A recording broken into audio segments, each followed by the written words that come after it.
Alright guys, welcome back to the channel. I just wanted to give you a quick sneak peek, and we're doing a lot of these sneak peeks lately, and I got more to come. I got some cool content that's on the way. This is my new Daniel Defense H9, so we're not going to delve into too much of the history of the gun or anything like that, but I've been interested in the H9 since the Hudson was first announced several years ago.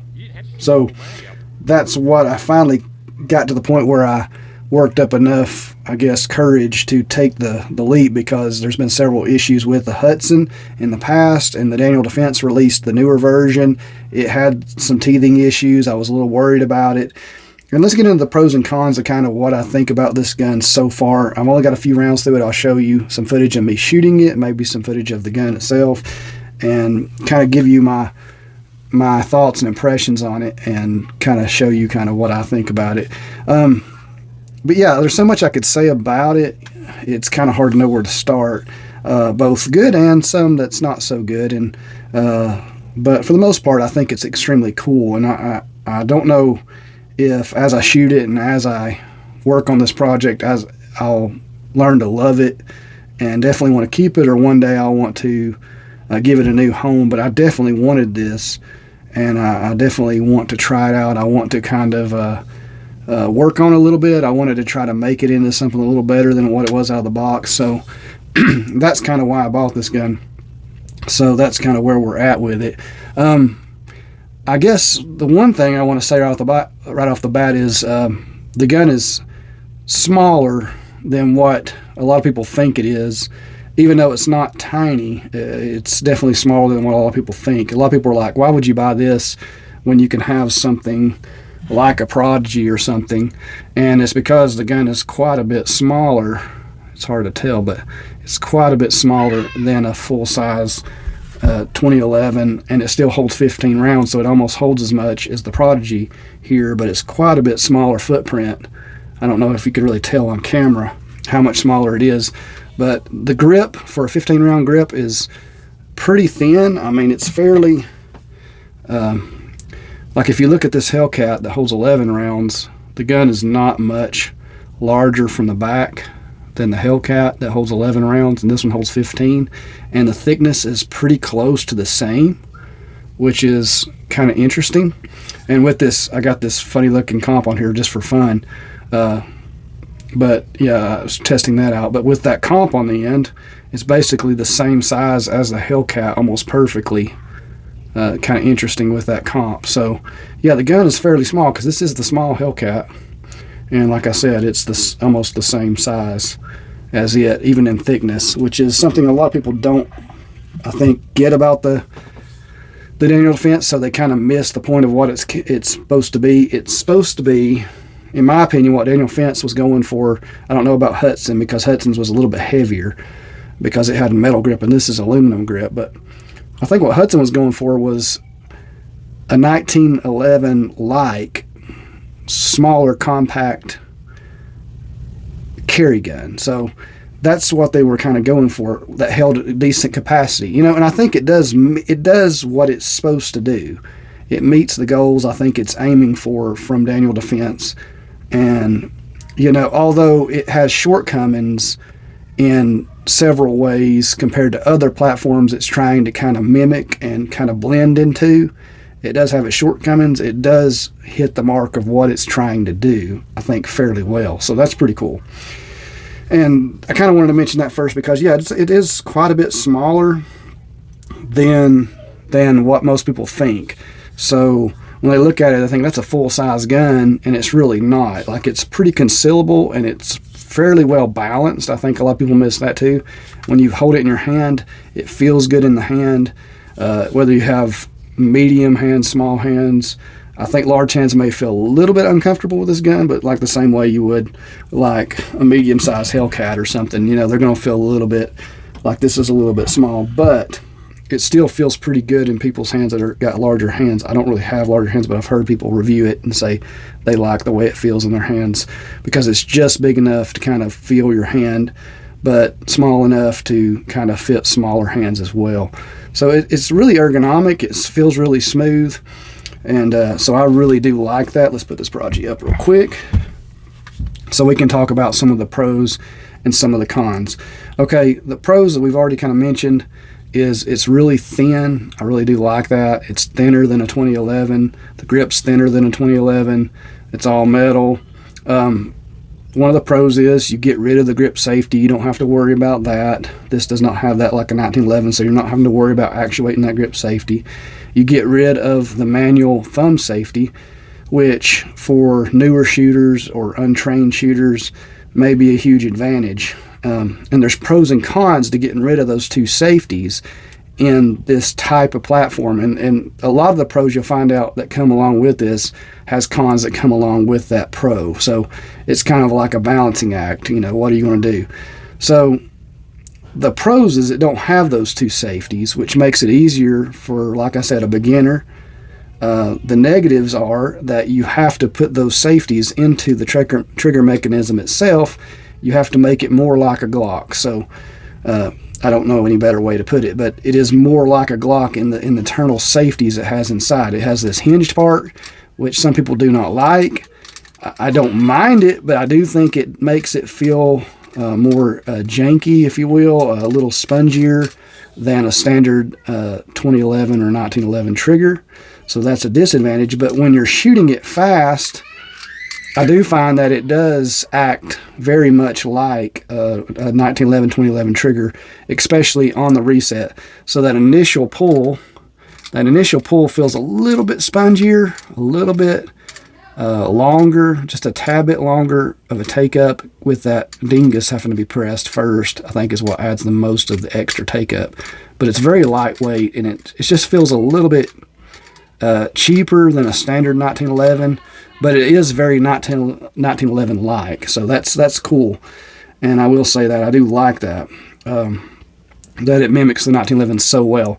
And I found out when you're shooting off the reset and you're shooting fast, it feels a lot more like a 1911 than when you first pull the trigger. When you first come on the trigger to pull it back for the first time on the first shot, it feels more like a striker fire. But once you get to firing fast and you're already engaging the trigger, it does feel more like a standard 1911. So that's pretty cool. When you're used to a 1911 trigger, you don't really notice those extra safeties once you get to firing it. But yeah. All right, so another negative that comes along with that trigger and getting rid of these safeties is putting the safeties into the trigger mechanism, including the dingus safety, the striker pin safety, which makes this gun drop safe, right? So it's a lot more drop safe than a standard 1911 70 series. But in doing so, you do add extra weight, a little bit of extra sponginess to the trigger. And so the con is the trigger is going to be a little heavier and harder to tune for more needs like competition and things like that. So it's not as good a trigger as, say, nowhere near as good as this Masterpiece at about 2 pounds. This thing rocks. And but you're having to overcome, like I said, the manual safety on the slide and on the grip. So that being said, it is nice to be able to draw the gun and not have to disengage those safeties. For concealed carry or whatever, it makes the gun thinner, which is nice too. Getting rid of those safeties sticking out, that's one of the thickest parts on a 2011, 1911. And it also brings about more hot spots for a lot of people that shoot the guns, is around the safety. So this kind of blends that very well.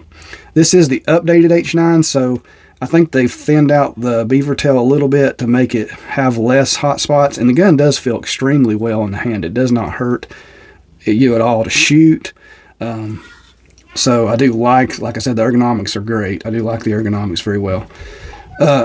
Going back to the trigger, we want to keep talking about the trigger because this is probably one of the most common interests that people have in this gun is what's the trigger like. So we're going to talk about it quite a bit because, I think it's the most curious, interesting thing about the gun is, does it have a 1911 trigger? Does it not have a 1911 trigger? And the answer is yes and no, of course, and like we've talked about some. But the first annual defense that I felt in a gun store when I was thinking about getting one of these, the trigger was like 7 pounds. I mean, it was pretty bad, and it turned me off from wanting to buy the gun. And I was like, I'm going to wait and see what they do with it. Then about a year rolls around, and I get to feel the newer model like this one at a gun store, the same gun store I felt the other gun, and the trigger was significantly better, smoother, lighter, crisper. And I was like, okay, I might could deal with that. It was still about 5.5, 6 pounds, but it wasn't that 7, 8, 9 pound trigger that I felt that first time. I mean, it was really heavy enough to where I couldn't even tell you how much it weighed. It still had a pretty crisp break. It's just, it took a lot of force on the finger to break that trigger. So yeah, the newest one that I felt a couple weeks ago, 2 or 3 weeks ago, I was like, okay, I'm interested in this gun again because they've actually done some work to it. And I thought, I think I can do more to kind of make it what I want it to be. And so I went ahead and bit the bullet. Another con to this gun, and we'll go into this as well, is I feel like this gun, because of what it is, because it's not a true hand-built, hand-put-together 1911, I think the gun should be around, I try to be careful about cost of stuff, but I think it should be around 1,000, and they have it priced significantly higher. And I'm not a fan of that because I guess we'll go into one of the, it's not a pro or a con really. I think it's just part of the nature of a striker fire gun. But when you shake this, you can hear it. I'm gonna put it to the microphone so you can hear it. When you shake it, it's like a striker fire gun. It's not got those super tight tolerances where the slide meets the frame.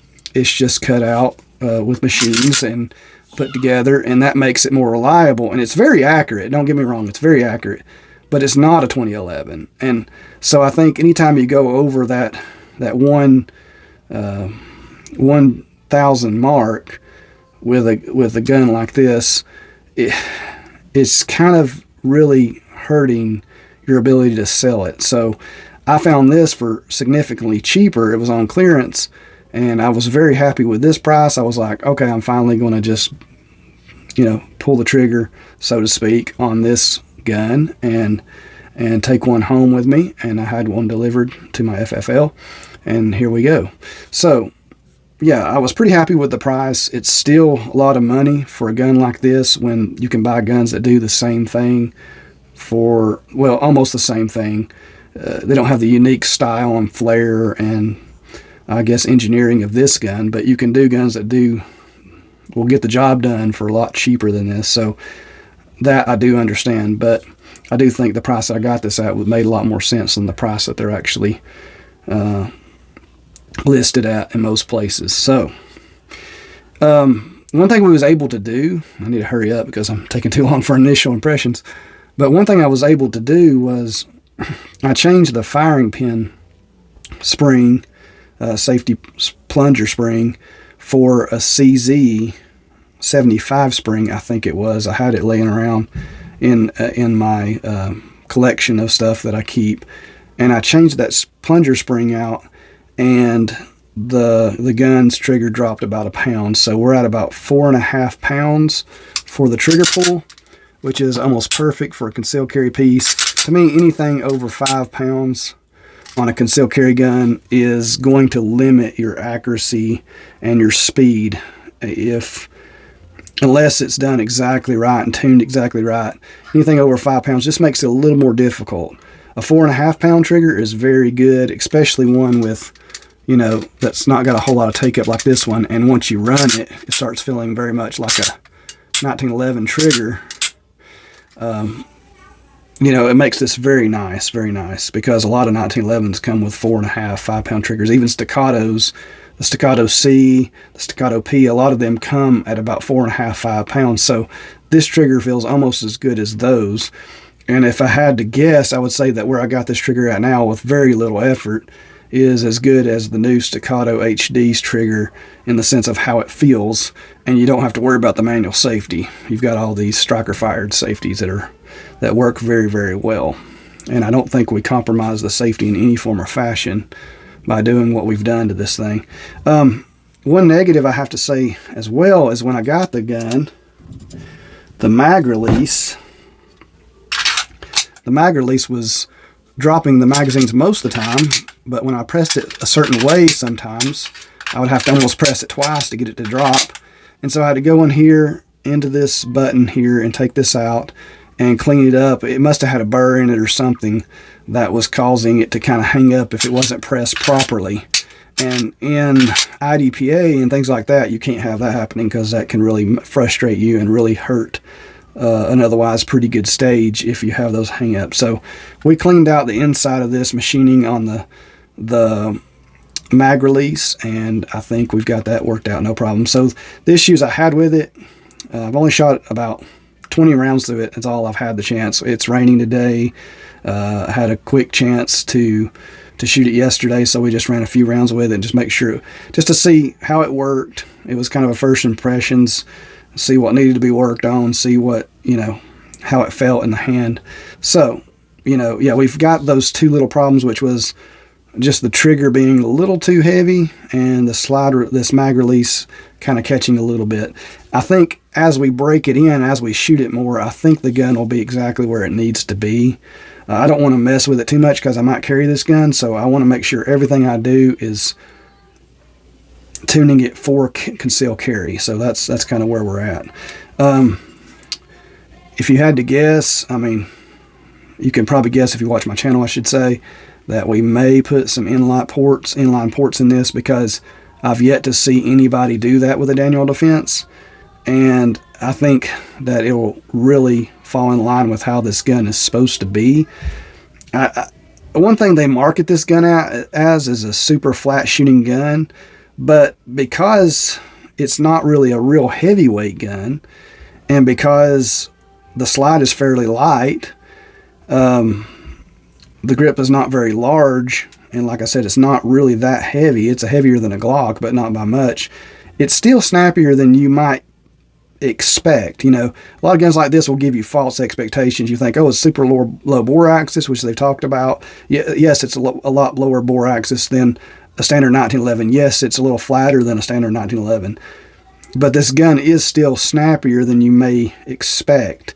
And so I think just adding a few ports in here may really tame this thing and make it shoot more like a higher end, larger 1911, which would be really cool.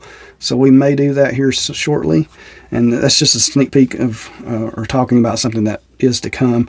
This gun is ambidextrous. You can flip the magazine release. You have the slide release on both sides. You don't have a safety, so you don't have to worry about that. So it is ambidextrous, which is very cool in my opinion. I'm trying to think if there's any more pros and cons. Finding holsters for the gun is a little difficult, because this does not fit. The way this gun is made is so unique right here that it's really hard to find holsters that might be already in your collection from some other gun that this would fit with. It's completely different. It's hard to do. So we'll have to order a unique holster for this, or one that's built for it. But I was able to find one on eBay fairly cheap, so I could use this. One of the cons I will mention real quickly is I would like to have a mag well on this, because the grip is so thin. It has beveled edges here as much as they possibly could do, but because the grip is not long from front to back or side to side, it's not very wide or long, it causes the mag well to be fairly small in the matter of trying to get these mags seated. It does pretty good. You just have to pay more attention. You have to pay more attention to what you're doing. I'm kind of looking at the camera and doing this, so it's not too bad. See right there, I hung up a little bit because I'm trying to get my eyes off of the gun. But as long as you're paying real good attention, it's not too bad. But if I was going to shoot this IDPA, I would like to have a mag well, and nobody makes one. So Daniel Defense, if you can work on that. They got a little bar that holds this back strap in, so I think they could find a way to make a mag well. They would have to design the base pad of the magazine to be different. I'm not sure, but I hope that they can come out with a mag well pretty soon. But anyway, guys, if you have any questions, please leave them below in the comments. Please like and subscribe. Sorry this video was a lot longer than I expected. There's a lot to talk about this gun, and I probably missed half of what I was going to talk about, but I think I covered the basics of what I wanted to say. So far, it's been a really good gun. Like I said, I had the little trigger wasn't great, and I think I've made it better. The mag release wasn't perfect, but I think I fixed that already. It was both easy fixes. I think we're going to put the Holosun 508T on there because I just think it looks good with this gun. It kind of fits the aesthetics, and I don't want too big of a dot because the gun is fairly thin, so I'm not going to put a competition dot on it. I'm going to put one that's slightly thinner like that one, and I think that'll work really well. Please like and subscribe. Please ask your questions. Let me know what you think. I think it's a cool gun. I've always wanted one. I like these unique, kind of strange guns. Even sometimes the guns that people are like, oh, I don't really like that. There's no point in that. I kind of like those type of things. I don't know why. I just like to be a little different. So I really do like this gun. And glad to be able to bring it to the channel and show you guys. We got some partnerships coming up. Got a red dot that's coming in from a company, so we're going to do some reviews on that and talk about it a little bit. I've got, other projects that we're working on as well, so I'm going to try to bring y'all some more content. But like I said, please support the channel. Please like and subscribe and let me know what y'all think or what y'all would like to see in the future videos. God bless. Have a great day.